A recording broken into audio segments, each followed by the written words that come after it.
ഓണക്കാലമായാൽ പിന്നെ പൂക്കളുടെയും അത്തപ്പൂവിൻ്റെയും പുറകെയാണ് മലയാളികൾ.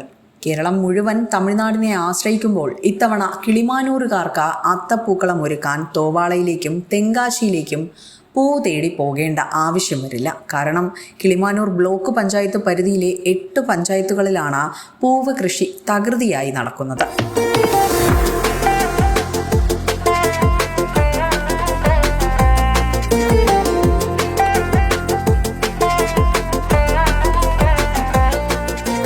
ചെണ്ടുമല്ലി വസന്തം തീർക്കാൻ ഒരുക്കിയിരിക്കുകയാണ് കൃഷിഭവനുകളുടെ നേതൃത്വത്തിൽ കർഷകരും കർഷക കൂട്ടായ്മകളും കൃഷി ഓഫീസർമാരും ഒപ്പം പഞ്ചായത്ത് പ്രതിനിധികളും.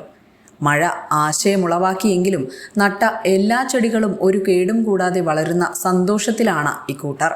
ഓഗസ്റ്റ് ആദ്യവാരം മുട്ടിട്ട ചെടികളിൽ നിന്നും 3 ആഴ്ച കൊണ്ട് പൂക്കൾ നിറയും.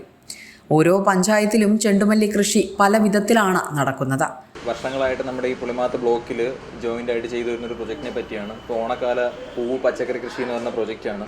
അപ്പോൾ ഏകദേശം 750 സെൻറ്റോളം സ്ഥലം 8 പഞ്ചായത്തുകളിലായിട്ട് ഏകദേശം 50 യൂണിറ്റ് വനിതാ യൂണിറ്റുകളെ ഉൾക്കൊള്ളിച്ചുകൊണ്ട് ഒരു യൂണിറ്റ് എന്ന് പറയുന്ന 25 സെൻറ്റോളം സ്ഥലമാണ് നമ്മൾ കൃഷി ചെയ്യുന്നത്. അപ്പോൾ അതിൽ ഏകദേശം ഒരു 10 സെൻറ്റ് പൂവിൻ്റെ കൃഷിയും അതോടൊപ്പം തന്നെ വിവിധ പച്ചക്കറികളുടെ കൃഷിയാണ് നമ്മൾ ചെയ്തു പോകുന്നത്.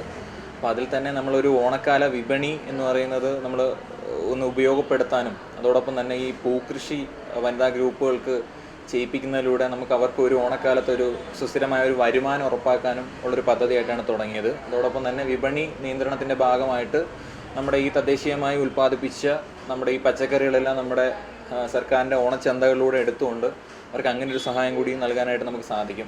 പുളിമാത്ത് പഞ്ചായത്തിലും മടവൂർ, പള്ളിക്കൽ അതുപോലെ പഴയ കുന്നുമേൽ പഞ്ചായത്തുകളിലും 2.5 ഹെക്ടറിലാണ് കൃഷി നടത്തുന്നത്. നഗരൂരിൽ 1.9 ഹെക്ടറിലും നാവായിക്കുളം, കരവാരം പഞ്ചായത്തുകളിൽ 1.3 ഹെക്ടറുകളിലുമായി നീളുന്നു ചെണ്ടുമല്ലി കൃഷി.